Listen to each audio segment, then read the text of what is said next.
मेरे प्यारे छात्र एवं छात्राओं, आपको बीजगणित की क्लास में बहुत बहुत स्वागत है। हम आपसे कल वादा किए थे कि हम आपको ग्राफ बताएंगे, और चूंकि ग्राफ का किसी भी चीज़ को बताने के लिए सबसे पहले उसके मूल सिद्धांत पर जाना पड़ता है कि वो आएगा कैसे। ग्राफ सरल रेखा, एक रेखा बनेगा तो कैसे बनेगा। तो आप जानते हैं कि एक रेखा में अनंत बिंदु होते हैं। तो जब तक हम अनंत बिंदुओं का पहचान नहीं कर लें तब तक हम एक सरल रेखा का निर्माण नहीं कर सकते हैं। यानी एक सरल रेखा तभी बन सकता है जब हम उसके बिंदु की जानकारी हो। और जहाँ तक तो इसका आधार कोऑर्डिनेट ज्योमेट्री देता है। ये 10वां में पढ़ना भी है, दो बिंदुओं की बीच की दूरी तो निकालने के लिए। तो कोऑर्डिनेट ज्योमेट्री एक शाखा है, ज्यामितीय गणित की उस शाखा का नाम है जिसमें तल के किसी बिंदु को नाम नहीं बल्कि उसकी स्थिति की जानकारी देती है। नाम नहीं देती, वो किस जगह है स्थिति दो वास्तविक संख्याओं के क्रमित युग्म पेयर में से दर्शाई जाती है। उस वास्तविक संख्याओं का क्रमित युग्म पेयर, उनके द्वारा हम किसी बिंदु की स्थिति जानकारी पाते हैं। उस बिंदु के नियामक निर्देशांक या नियामक कहलाते हैं। अब हम देखते हैं, अब इसको हम समझते हैं आराम से। इस परिभाषा में ये क्या है, गणित की उस शाखा का नाम है जिसमें तल के किसी बिंदु को नाम से नहीं बल्कि उसकी स्थिति दो वास्तविक संख्याओं के क्रमित युग्म से दर्शाई जाती है। अब जैसे मान लीजिए एक आयताकार बोर्ड है। क्या है? आयताकार बोर्ड है।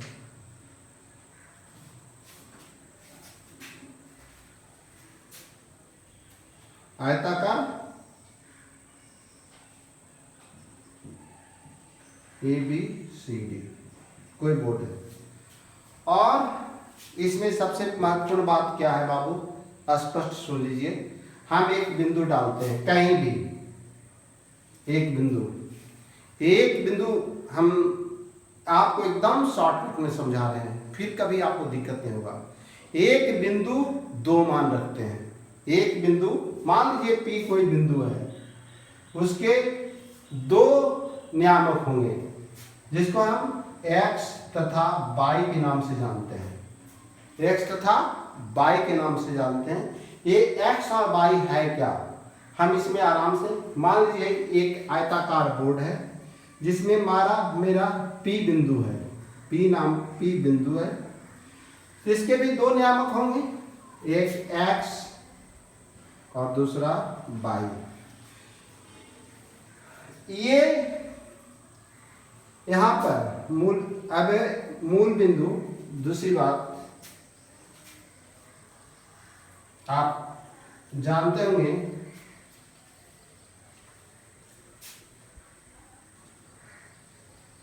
अब आप ये P बिंदु क्या करेगा, P बिंदु से हम इसके BC भुजा पर लंब डालेंगे और AB भुजा पर लंब डालेंगे। हमको इसको स्थिति देखना है। क्या देखना है, कहां पर है, कैसे हम P बिंदु की दूरी क्या है, तो किससे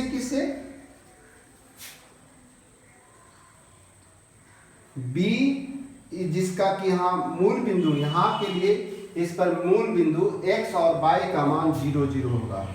x तथा y का मान क्या होगा, 0 0 होगा। अब मान लीजिए इसका आपको दिया हुआ है 2 और 3 के रूप में, यानी x का नियामक ये 2 है और ये यहाँ पर से जब हम x, इसको हम BC को यहाँ पर इसके लिए x एक्सिस कहेंगे। BC की यहाँ कितने दूरी पर काट रहा है, 2 सेंटीमीटर मान लीजिए, और ये 3 सेंटीमीटर में। तो यहाँ ये लंब 3 सेंटीमीटर। इसकी स्थिति क्या है, B से C की ओर ये 2 सेंटीमीटर की दूरी पर है और ए बी से वो 3 सेंटीमीटर की दूरी पर है। यहाँ पर इसकी स्थिति सिर्फ एक स्थिति दिखाता है कि मूल बिंदु से x की तरफ कितना दूरी पर है और y की तरफ कितना दूरी पर है, ये दर्शाता है, ये दर्शाता है। तो आपने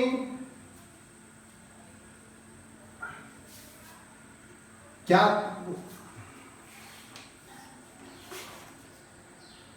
तो हमने क्या कहा, कोई बिंदु P है जिसके 2 नियामक होते हैं, जिसके 2 नियामक होते हैं।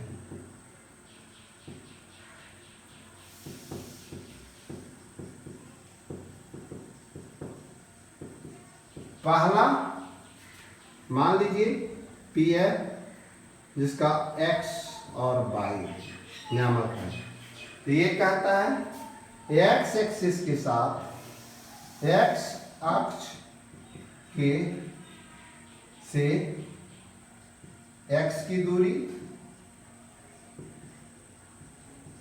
और y अक्ष से y की दूरी बनाना, दूरी पर स्थित है, दूरी पर स्थित है, ये कहता है। अब आया कि अब पहले तो हम अक्ष को जान लें कि अक्ष कहते किसे हैं, अक्ष भी तो आएगा।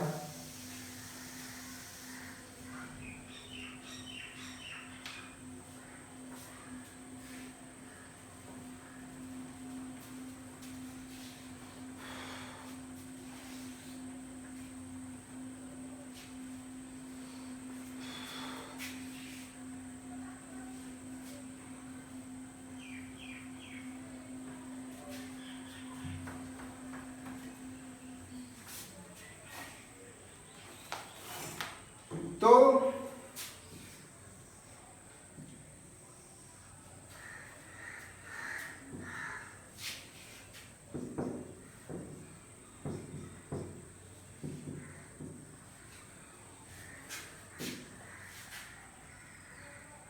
x डैश को x अक्ष कहलाएंगे तथा y डैश को y अक्ष कहलाएंगे। ये है x अक्ष और ये है y अक्ष।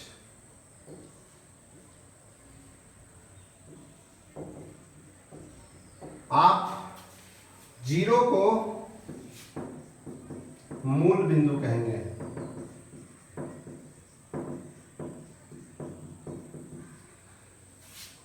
अब इधर OX इस तरफ की दूरी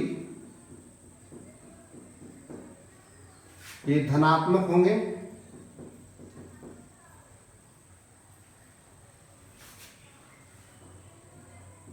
और इधर मान लीजिए सभी बराबर में आएंगे।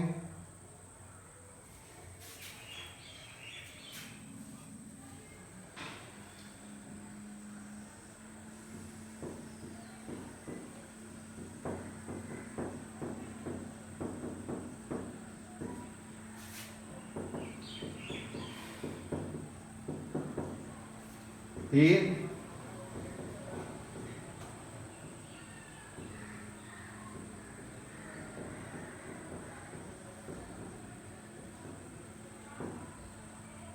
-1 -2 -3 -4 -5 -6 -7।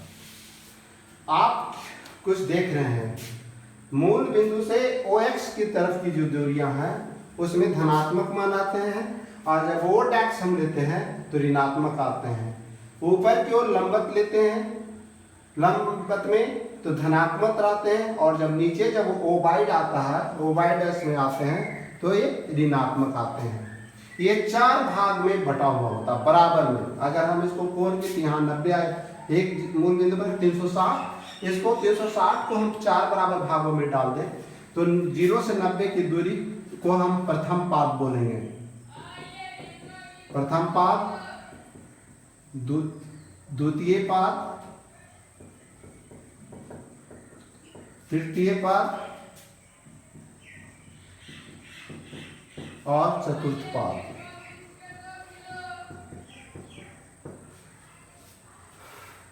अब बात आता है, हम स्थिति के बारे में बात कर रहे थे ना कि स्थिति कैसे है। तो कोई बिंदु, अब आप मान लीजिए कि एक्स और वाई के पार्ट में कहीं कोई बिंदु यहाँ पी है, पी का स्थिति यह है, यहां पर रखा हुआ। तो हम सबसे पहले यहां देखेंगे कि वो धनात्मक में है कि ऋणात्मक में स्थित है। वो बिंदु किस जगह रख बैठा हुआ, धनात्मक की दिशा में है कि ऋणात्मक दिशा में। तो यहाँ पर सभी जो होंगे, इसमें एक्स और वाई दो नियामक होंगे, दो कोऑर्डिनेट होंगे, इस पर प्लस और दोनों प्लस होंगे। अगर बिंदु यहाँ पर है, इस सबसे पहले आप समझ लीजिए कहता क्या है। ये कहता है, पहले एक्स का माने क्या है, एक्स का meaning, what is the meaning of x, x coordinate है क्या। मूल बिंदु से एक्स अक्ष की दूरी को हम एक्स कोऑर्डिनेट कहेंगे। मूल बिंदु से एक्स अक्ष की दूरी को मूल बिंदु हम क्या कहेंगे, एक्स कोऑर्डिनेट कहेंगे। एक्स कोऑर्डिनेट मतलब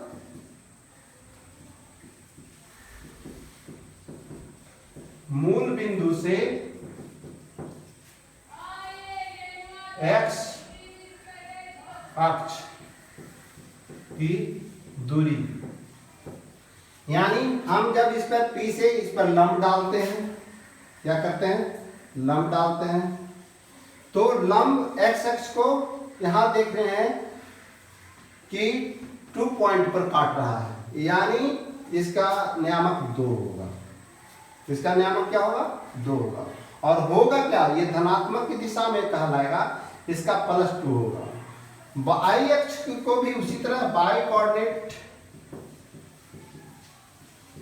मूल बिंदु से वाई अक्ष की दूरी को,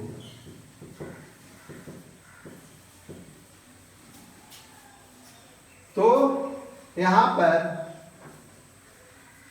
मेरा बिंदु ये है P, जिसका नियामक आपका हम P यहाँ दर्शा रहे हैं और ऊपर रहना चाहिए, जिससे कि आपको समझ में दिक्कत नहीं हो। A P बिंदु यहाँ पर है, इसका नियामक x और y है, जिसका दोनों धनात्मक है, 2 कोऑर्डिनेट है। उसी तरह अगर बिंदु P मान लीजिए यहाँ है, क्या है, यहाँ पर है, तो इसके भी 2 नियामक होंगे, x और y। अब देखिए x जो है क्या है, मूल बिंदु से x डैश की तरफ है, x डैश अक्ष की ओर है, ये माइनस होगा।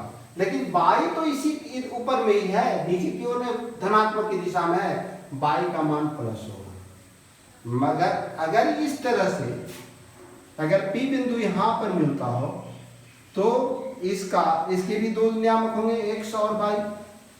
अब ये क्या होगा, x माइनस की दिशा में यहाँ है इसका, और y भी नीचे की ओर माइनस की दिशा में।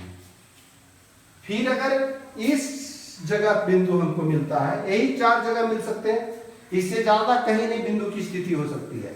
इसी चारों घर में कहीं कहीं कोई बिंदु होगा। अगर मान लीजिए कि P इस जगह है, इसके भी 2 नियामक है, इस जगह ये घर तो प्लस में है, लेकिन ये इधर है नीचे की ओर y डैश की तरफ है, तो माइनस।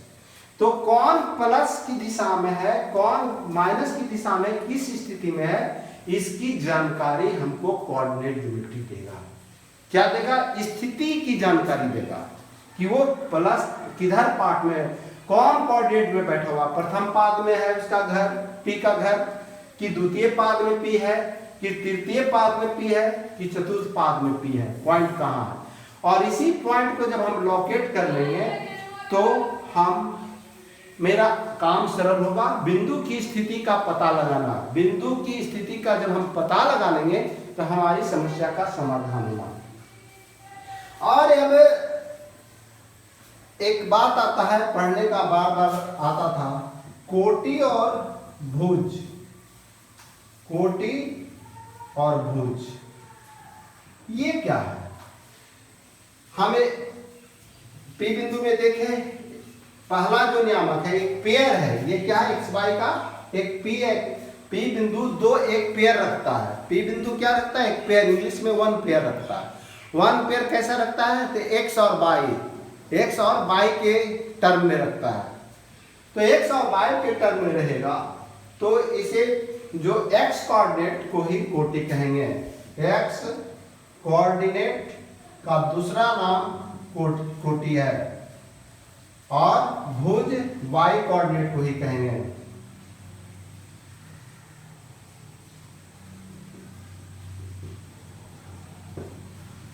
लेकिन यहां इसका कोटि का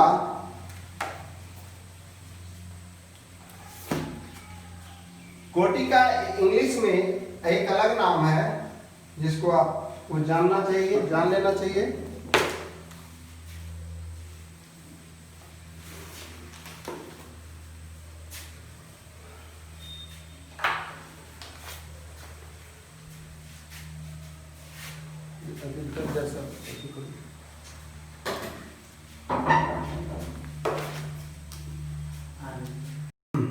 तो प्यारे बच्चों, अब ये आपको हम दो बातों की बात करते हैं। एक बराबर प्रश्न पूछता है भुज और कोटि क्या है, हमेशा पूछ देता है। तो भुज कोटि x नियामक को हम दूसरा नाम भुज के नाम से भी जाने जाते हैं। ये बार बार पूछ देता है। हम हमेशा बात क्रम में याद हो जाता है कि P पर दो बिंदु है, x और y कोऑर्डिनेट, x कोऑर्डिनेट और y कोऑर्डिनेट, तो ऑर्डिनेट, तो ये बात रटा जाता है। लेकिन अब एक बार पूछ देता है प्रश्न में कि भाई भुज कोटि किसे कहते हैं और भुज किसे कहते हैं।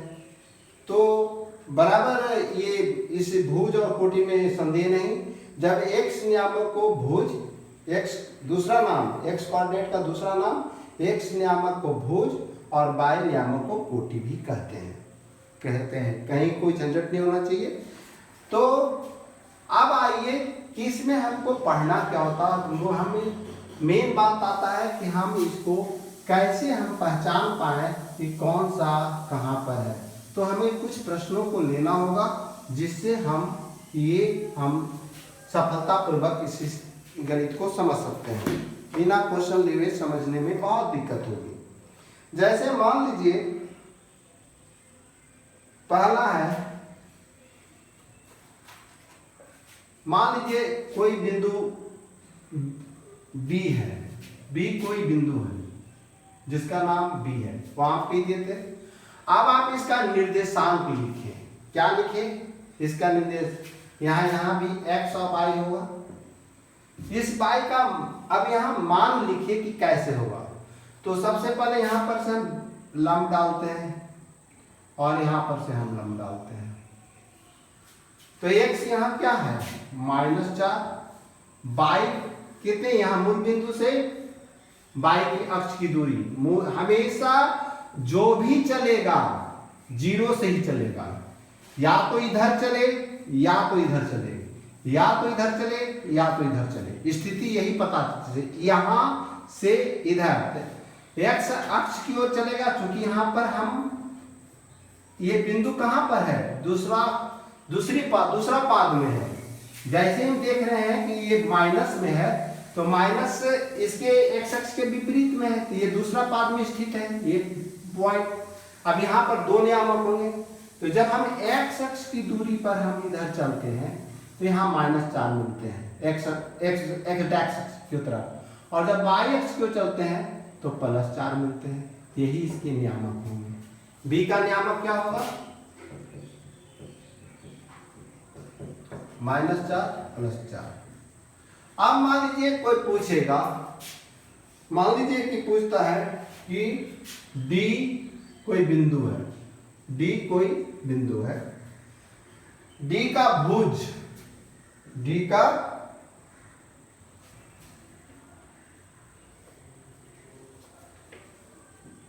भुज पता लगा है। क्या पता है? भुज। आप क्या करेंगे? तो भुज मतलब x अक्ष की दूरी, x अक्ष यहां पर आप डालिए लंब, तो x अक्ष ये मूल बिंदु से कितना घर चला? मान लीजिए यहाँ नाम स्केल पर रहेगा, मान लीजिए ये 1 है, ये 2 है, 3 है, 4 है, 5 है, 6 है, 7 है। सभी मान धनात्मक हैं, सभी मान क्या है? धनात्मक है। तो इसका क्या पूछ रहा है? इसका पूछ रहा है भुज बोल, भुज कह रहा है। तो भुज क्या है इसका? 5 है। भुज बराबर क्या हो गया? 5। अगर कोटि पूछता तो x y की दिशा में चलता, यहां से मूल बिंदु से इस तरफ की दिशा को हम बात कोटि कहते हैं। लेकिन यहाँ भुज पर रहा तो x अक्ष की जो दूरी होती है मूल बिंदु से x अक्ष की दूरी को हम भुज बोलते हैं। ऐसे सबसे आसान इसलिए हो जाता है कि पढ़ाने के क्रम में अधिकांश बोलते हैं x का कोऑर्डिनेट y का कोऑर्डिनेट, इसमें भी 2 मान होंगे x और y। तो x का कोऑर्डिनेट y का कोऑर्डिनेट, तो x का फ्रैक्शन आप आदमी यहाँ पर आ जाता है। लेकिन कोटि भुज प्रयोग में नहीं लाते हैं लोग बातचीत के क्रम में, तो नतीजा होता है कि थोड़ा सा परेशानी हो जाती है।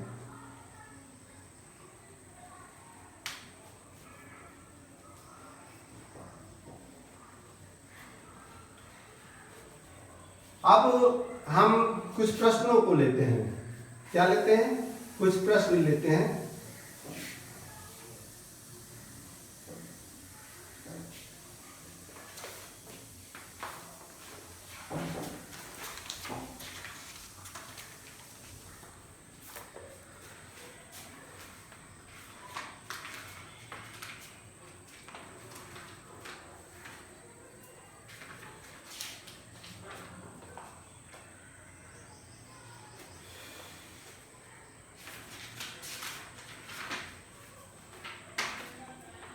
अब प्रश्न है, क्वेश्चन है a बराबर -2 -3, b बराबर, b का कोऑर्डिनेट है -3 -2, c 0 -1 और k 1 2। मान लीजिए ये कोई बिंदु है। अब आपको लोकेट करना है कि ये बिंदु कहां पर है।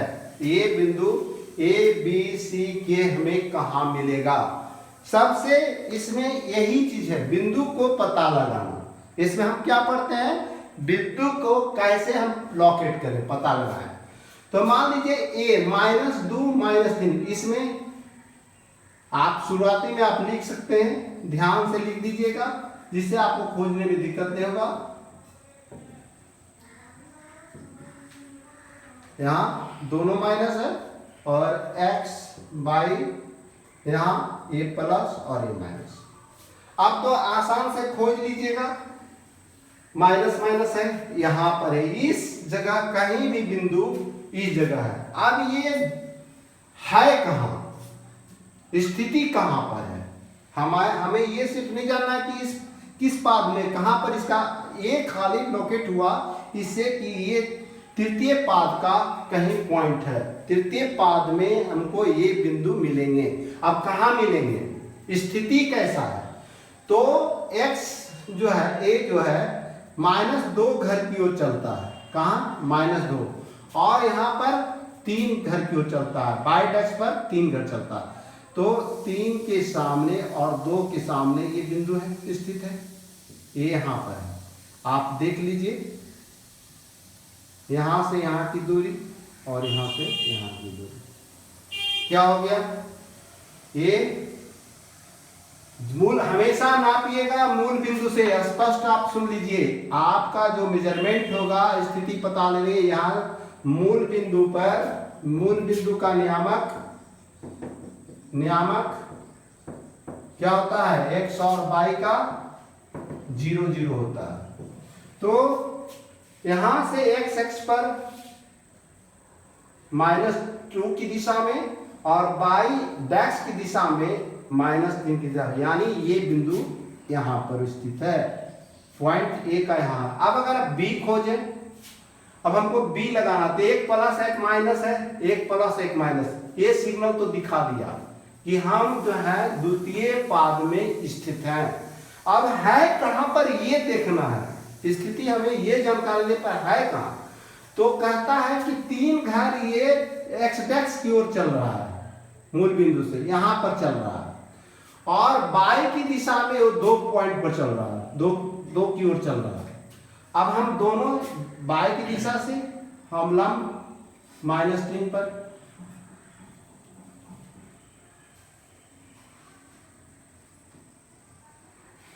यानी B का नियामक -3 दोनों का यहां पर स्थिति है। स्थिति पता लगाना नियामक का काम है। स्थिति का पता लगाना नियामक के द्वारा हम आसानी से सरल ढंग से जान जाएंगे कि कहां पर स्थित है। अब C कहता है, C एक बिंदु है, नया बिंदु है, उसको खोजना है। वो कहता है कि ये x -x यानी ये x का भाग है, क्या है, ये x है, ये y है।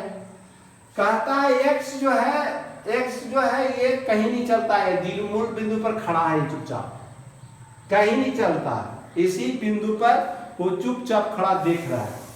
y जो है -1 घर चलता है, कहां पर चलता है, -x।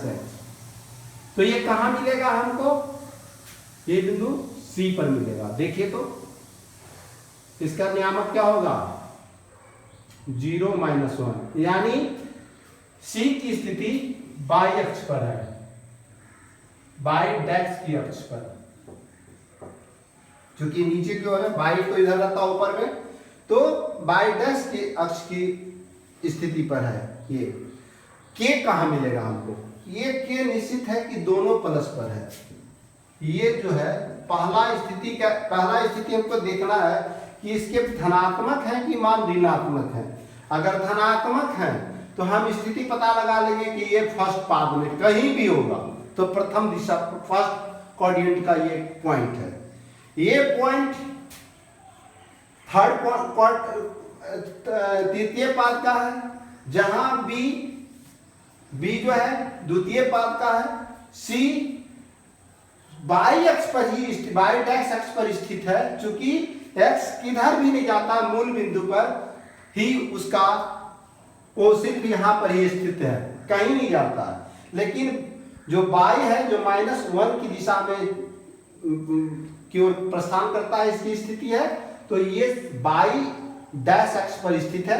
लेकिन K कहां पर है, तो K चूंकि दोनों धनात्मक मान है, प्रथम पाद में उसका कहीं न कहीं घर होगा, तो कहां पर होगा, K एक x डैक्स की ओर 1 सेंटीमीटर की, मान लीजिए अगर सेंटीमीटर की दूरी, 1 सेंटीमीटर की चलता है, बाई 2 सेंटीमीटर आपको यहां पर।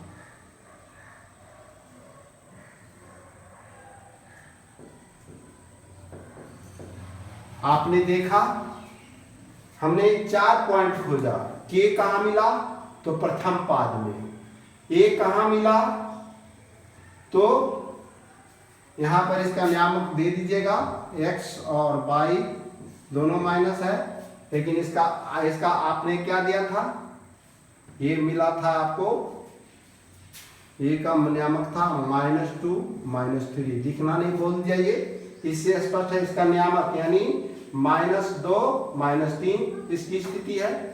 इसका सभी का बिंदु आप दर्शा सकते हैं। और हम दूसरे हिसाब लेते हैं, जिससे कि स्थिति स्पष्ट हो जाए, हमको पॉइंट खोजने में जरा सा भी परेशानी न हो।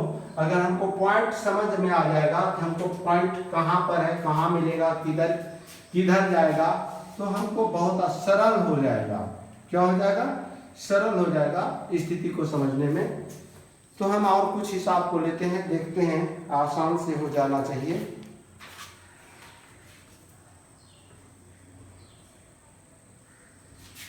अब कहता है कि ऐसा है, 5 0 दूसरा 2 5 0 5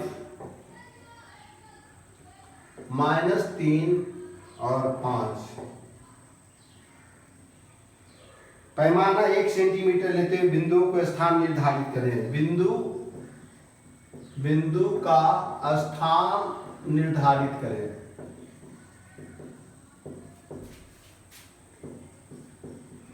कैसा करें, मान लीजिए अब ये कुछ नहीं दिया हुआ है, कहता है एक पेयर दिया हुआ, एक जोड़ा दिया हुआ है। इस एक्स और वाई के कोऑर्डिनेट दिए हुए हैं कि संख्यात्मक मान दिए हुए हैं कि अगर हम कि आराम से आप निकालिए कि ये बिंदु हमको कहां पर मिलेंगे, ये बिंदु हमको कहां पर मिलेंगे, ये खोजना है। क्या करना है? खोजना है। तो कैसे खोजेंगे? तो सबसे पहला बिंदु के लिए, इसके लिए मान लीजिए इसका हम नाम डाल देते हैं ए बी सी डी। हमको चारों बिंदु पता लगाना है, लेकिन इसके नियामक पहले दिए हुए हैं, यानी x plus y. X 5 centimetre धनात्मक दिशा में चलता है, एक्स अक्ष की ओर, 0 एक्स की ओर, वो 5 सेंटीमीटर की ओर चलता है, यहां पर चलता है। लेकिन ये जो वाई जो है वो मूल बिंदु पर भी स्थित है, वो कहीं इधर से टस मस नहीं करता, मूल बिंदु पर खड़ा होकर के सिर्फ अपना खड़ा है। तो ये बिंदु कहां पर मिलेगा? निश्चित है एक्स अक्ष पर मिलेगा, जो है 0,5 कहां मिलेगा? ये बिंदु एक्स अक्ष पर स्थित है।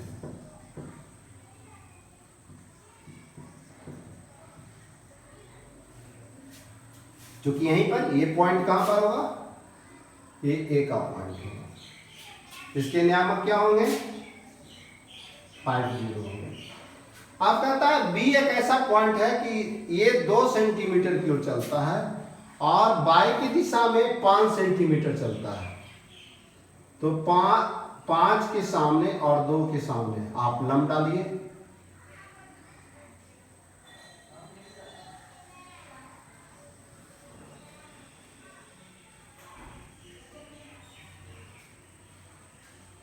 ये 2 5, ये किसका है? बी का पॉइंट। एक्स और वाई दोनों धनात्मक, इसका नामक ये बिंदु मेरा बी यहां पर कहलाएगा। कहां पर कहलाएगा? यहां। सी बिंदु कहां मिलेगा? तो एक्स 0 पर है, मूल बिंदु पर है, लेकिन जो है इसका बाई कोऑर्डिनेट, बाई और बाई अक्ष की ओर ये 5 सेंटीमीटर की दूरी सफर तय करता है, यानी यहां पर अक्ष पर मिल रहा है, तो इसके मान लीजिए यहां पर मिला, तो इसका जो कोऑर्डिनेट होगा 0,5। उसी तरह -3 5 डी कहां मिलेगा? डी बिंदु हमको खोजना है, तो निश्चित है कि माइनस माइनस है, तृतीय पाद में है, तो एक्स में 3 दिशा की ओर चलता है और ये 5 दिशा की ओर, माइनस की ओर चलता है। 5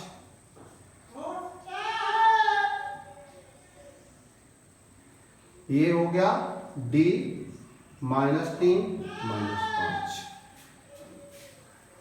ठीक, इसके नियामक क्या होते हैं? दोनों माइनस माइनस होते हैं।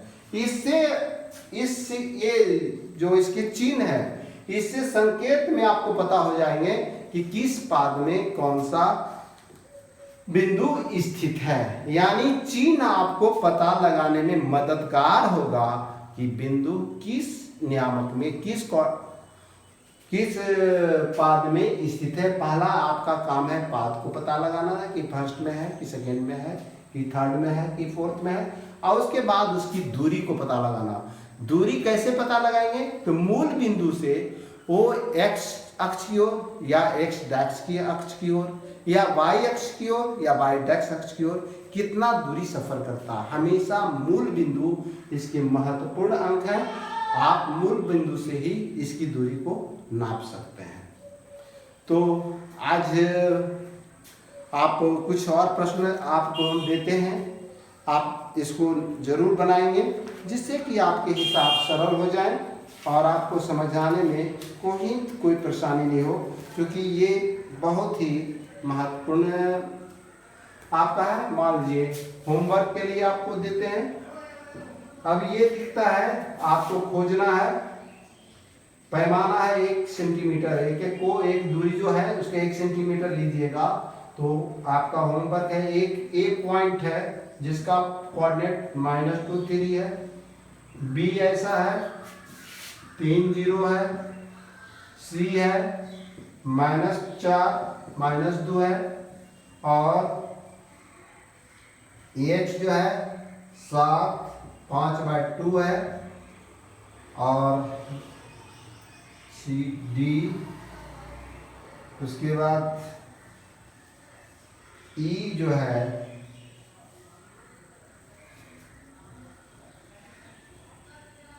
1.5 3, और एफ है 4 -2.5। आप इस बिंदु को जरूर लोकेट कीजिएगा अपने होमवर्क में, इसको खोजिए, सीधे एक ग्राफ, एक ये डायग्राम बनाइए और इसमें बिंदु को लोकेट कीजिए कि ये इसकी स्थिति कहाँ पर स्थित है। ये महत्वपूर्ण तथ्य है और इससे आपको ग्राफ समझने में बहुत सरलता मिलेगी। धन्यवाद।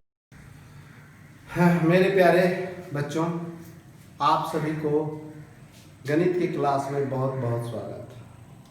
आप समीकरण पढ़ रहे हैं और समीकरण में आप विलोपन विधि, जिसको कहते हैं एलिमिनेशन मेथड, आपकी जानकारी हम दे चुके हैं और हम समझते हैं आप उसका हल भी x y का मान निकालने के लिए सीख भी गए होंगे कि कैसे उसका हल निकाला जाता है और उस हल को समीकरण में क्या प्रभाव डालता है, इस बारे में भी हमने बहुत चर्चा किया है और हम समझते हैं कि आपको कोई तरह का तकलीफ नहीं होना चाहिए। अब चलते हैं, 3 मेथड की बात हमने किया था, उसमें आज एक हम प्रतिस्थापन विधि, एक के जगह दूसरे को रखना, x के जगह पर y का मान रखना, उसके द्वारा हम x y का मान पता लगाने की कोशिश करेंगे। आज का उद्देश्य है कि हम हटाएंगे नहीं x y को, बल्कि एक के जगह पर दूसरे को प्रतिनियुक्त करेंगे। क्या करेंगे? एक के जगह पर हम दूसरे को प्रतिनियुक्त करेंगे, इसलिए हम इसे प्रतिस्थापन, एक के जगह पर दूसरे का प्रतिनियुक्ति करेंगे। अब इसमें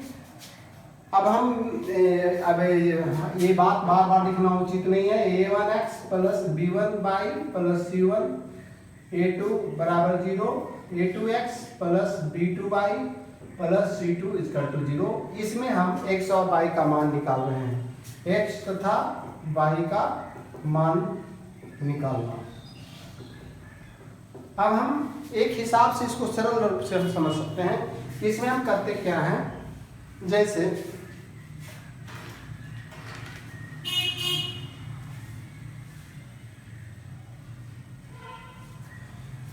क्वेश्चन है मेरा 7x - 15y = 2, x + 2y = 3। अब इसमें हमको हम पहला काम किए थे कि इसको x को काट दिए थे इसके पिछले क्लास में, यानी विलोपन विधि में। अब हम ऐसा काम नहीं करेंगे, हम इसमें y का मान निकालेंगे और इसमें रख देंगे, या x का मान निकालेंगे इसमें रख देंगे। इक्वेशन इसको फर्स्ट कहेंगे, इक्वेशन सेकेंड है मेरा। इस दोनों में से किसी एक को, जिसको आपको जो लगे, x का मान निकालिए या y का मान। मान लीजिए हम x का मान निकालते हैं, इसमें इक्वेशन फर्स्ट में x का बराबर है, इक्वेशन फर्स्ट में x = 1, तो क्या होगा? बराबर हम लिख सकते हैं 7x - 15y = 2, और हम लिख सकते हैं 7x = 2 + 15y, और x बराबर हम लिख सकते हैं 2 + 15y / 7 लिख सकते हैं। अब इसमें x का मान निकल गया, लेकिन आपको क्या लगता है कि x का मान निकल गया? इसमें y है, इसका मतलब कुछ और हल खोज रहा है। अब हम क्या करते हैं, इक्वेशन 2 में हम क्या करते हैं, इक्वेशन 2 में इसको हम रखते हैं। क्या करते हैं? x का मान इक्वेशन 2 में रखने पर क्या स्वरूप है, x प्लस 2y बराबर 3 और x बराबर क्या निकला है 2 प्लस 15y बटा 7 प्लस 2y बराबर 3। अब आप पूछेंगे कि सर ऐसा करने से आपका उद्देश्य क्या पूरा, मेरा उद्देश्य क्या है, मेरा एक बहुत बड़ा उद्देश्य है ऐसा करना। इसमें x कहीं है गायब हो गया, इसमें सिर्फ y है। अब y और संख्या क्या है, x गायब हो चुका है। मेरा एक बहुत बड़ा काम सरल हो गया है कि हमको संख्या मिल रहा है और y मिल रहा है। अब हमारा काम बहुत आसान हो जाएगा। अब हम क्या करेंगे, ये पहले इस पार्ट में अगर डालें तो ये भिन्न का जोड़ है, क्या है ये भिन्न का जोड़ है, तो 7 का लघुत्तम ये 2 प्लस 15y 1 से 7 का गुना होगा तो 7 गुना 2y बराबर 23 यही होगा। और 7 2 9 प्लस 15 प्लस 7 2 9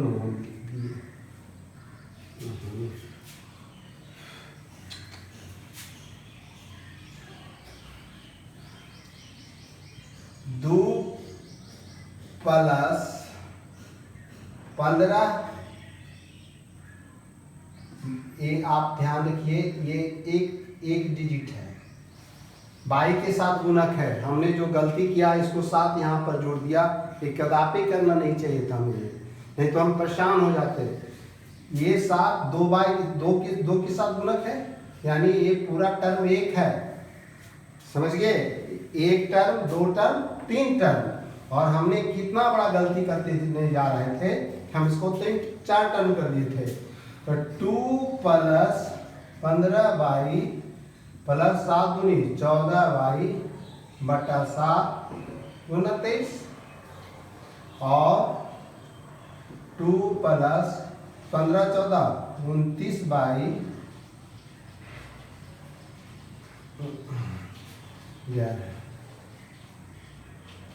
29y बटा 7 बराबर 23। और ध्यान रखिए यहाँ पर कुछ नहीं है, क्रॉस मल्टीप्लिकेशन क्या होगा 2 प्लस 29y गुना 1 27 23 गुना 7, इसलिए 29 2। अब यहाँ पर अलग होगा, क्या होगा, ये फर्केट होगा, 2 इससे 7 नहीं छूटेगा, मैंने फिर कर 2 प्लस 29 नहीं हुआ, 2 प्लस ये इसके साथ 29y बराबर 23 गुना 7, इसलिए यहाँ क्या हो गया 23 7 21 और 7 दूनी 14 14 2 16, 29y बराबर 161 माइनस 2, इसलिए 29y बराबर क्या हो गया 159 बटा 29, इसलिए y बराबर 159 बटा 29। देखिए तो कितना से कटेगा, 29 कटेगा,